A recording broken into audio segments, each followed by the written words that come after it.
The following program is from NET, the National Educational Television Network.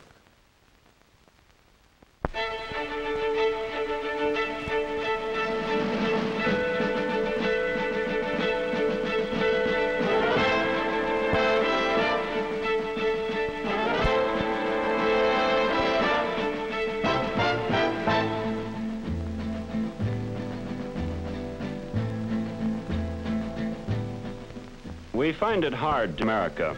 We don't get much news from there, just scattered stories. Brazil elected a new beauty queen. They have trouble with their money. They had some sort of revolution. There's nothing to give any continuing sense of real people leading real lives. Also, we are ignorant as children.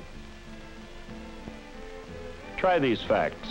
South of us, there is a nation larger than the United States, if you don't count Alaska and Hawaii. They speak Portuguese, not Spanish. About half the population of South America belong to Brazil. Also many problems. In the north, tropical jungle, drought, poverty, overpopulation. Down south, wealth and industry. In the middle, emptiness.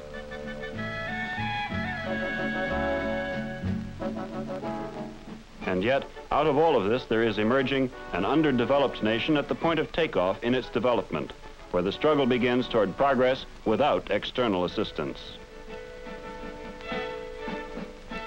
Brazil certainly has a long, hard way to go. The level of income and the standard of life among the poor in its backward northeast are as low as anything that can be found in our hemisphere.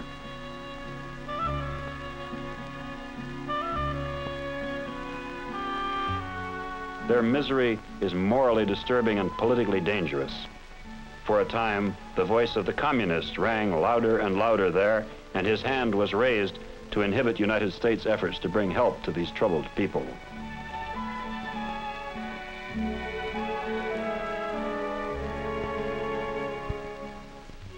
Brazil's money has long been a mockery. It was hard to see how they were losing 80% of its value in 1 year. As this happened, it seemed some kind of crack-up must be at hand. There were no coins anymore, just great wads of paper bills. To buy $1 US took 800 cruzeiros, 900, 1,000, 1,500, up and up, skyrocketing to disaster. Investment slowed down, halted. Brazil's then president, Jean Goulart, appeared cool to the United States, warm to communist nations. There was uneasiness in the land. There were incidents of violence, people protesting against the state of affairs, protesting against the things the government had not done, the things it might do. No one was sure of Goulart's intentions. Many said he had no policy, but was merely an opportunist. Many feared he would try to increase the power of the presidency.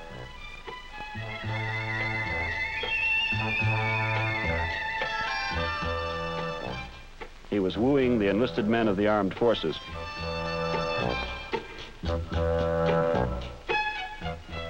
The time seemed ripe for political upheaval, perhaps for suppression of liberty.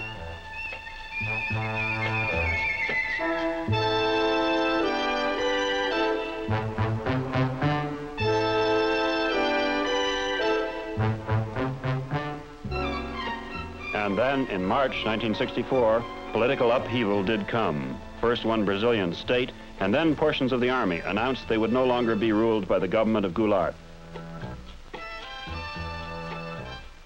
The president declared he would put down this rebellion. There were movements of troops. No shots were fired, but civil war seemed to be coming.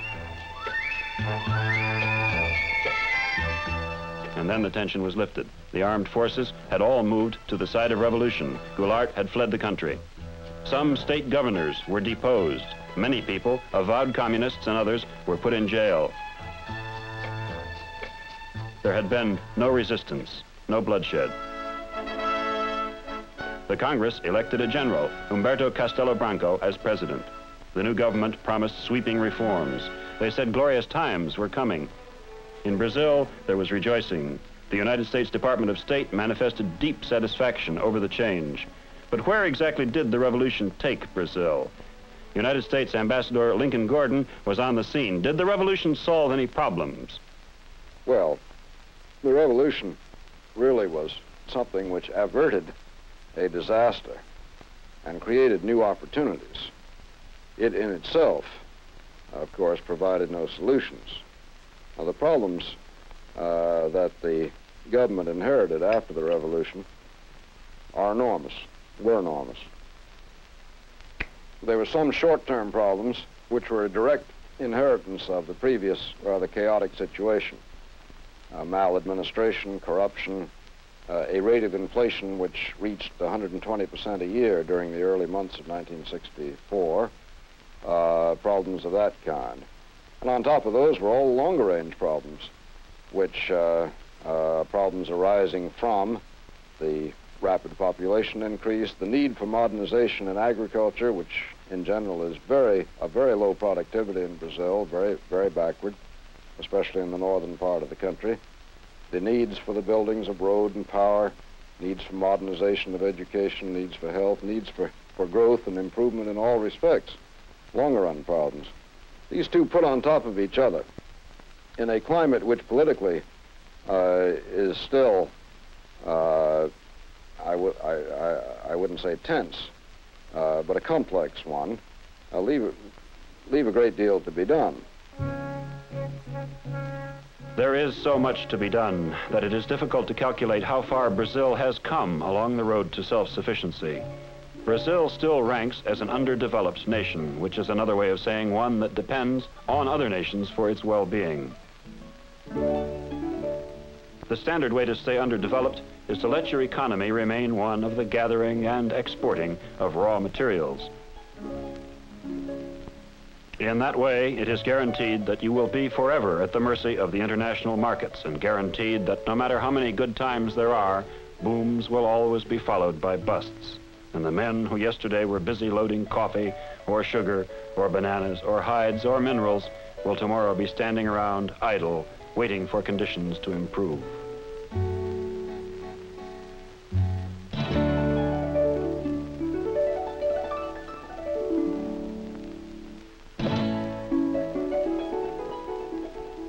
The depressed northeast area of Brazil is a sad monument to plantation economies of the past. In the 16th century, this region was the most prosperous one in the land. Brazil was a Portuguese colony then, and had what amounted to a world monopoly on sugar. There was a boom which lasted for 100 years. There were large plantations served by large populations of slaves brought in from Africa. Then sugar production elsewhere started up, and the boom was followed by a bust. Now there are too many people for the income of the land. There is an aching poverty.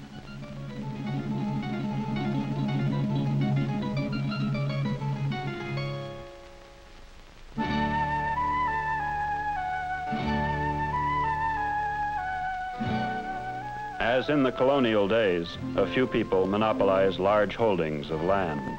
Sugar production limps along. Slavery was abolished in 1888, just over half a century after Brazil had gained independence as a nation. But many people of the Northeast might as well be slaves so far as the conditions of their life are concerned. Hunger hovers behind, along with disease. Illiteracy is the rule.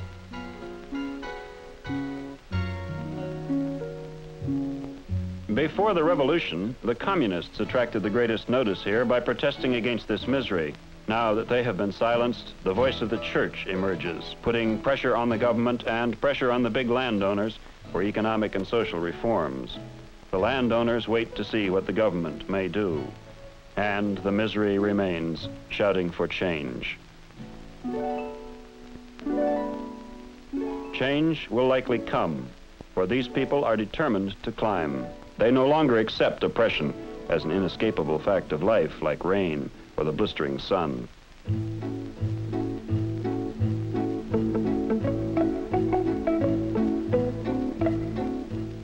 The cowboys who ride the wide ranges of the northeastern backlands are traditionally men of spirit. Old men among them remember times when they rebelled and the government had to call in the army to put them down.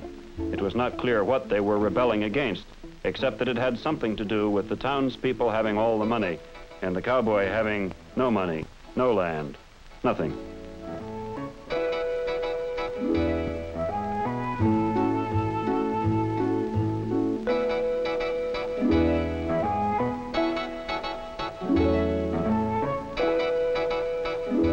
They glare at money as if it were an enemy.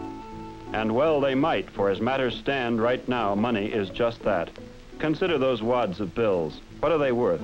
Less today than they were last month, next month likely less than now.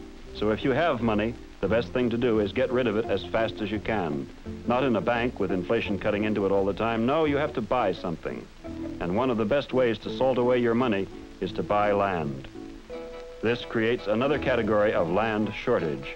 For just as there are people in some areas of Brazil who are cursed with land hunger because the land is overcrowded, so there are people in other areas kept hungry because the land is kept empty.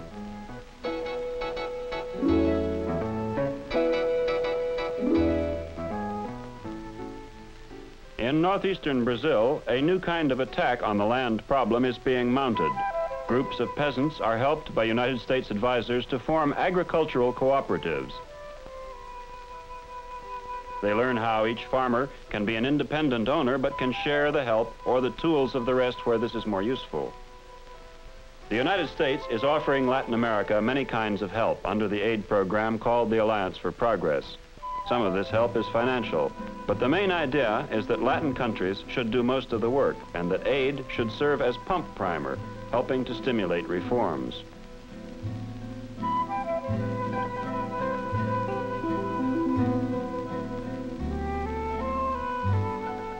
Some charge that our efforts produce no reforms, that in consequence our building houses, schools, hospitals, or roads, are feeding the hungry, are doing any of the beneficial things that are done under the alliance, really amounts to doing things these countries might better do for themselves.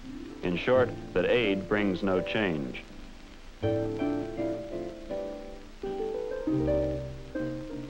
In Brazil, the United States has selected the Northeast as prime target for assistance. As symbol and example, it would seem that helping peasants to stand up for themselves and farm their own land does constitute taking a shot at social change.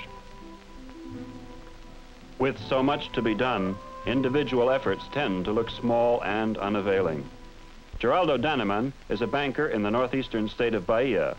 What measures work to start an economy changing? Well, once you can create a stimulus for industrial activity to take place in the area, there's one thing that industry can find, and it's raw materials. Another economic factor is the human resource. It has to be trained, but it is found there. Once you start using those human resources, what happens? The per capita income is going to go up. Therefore, purchasing power is going to go up, and that is an additional attraction for industry. How do you start this interaction of human and material resources? Maurice Asimov has an answer. He's a professor of engineering at UCLA, and taking a team from there and from the University of Ceará in northeast Brazil, he went into the backlands of that state to study what the area had in resources and what its needs were. Then he took his plans to local citizens and asked for money, $1 million worth of money in the impoverished Northeast. Their first reaction was astonishment, but before Asimov was done, the community had scraped up the money in exchange for stock in 5 companies. The 5 began to grow, each useful in a particular way.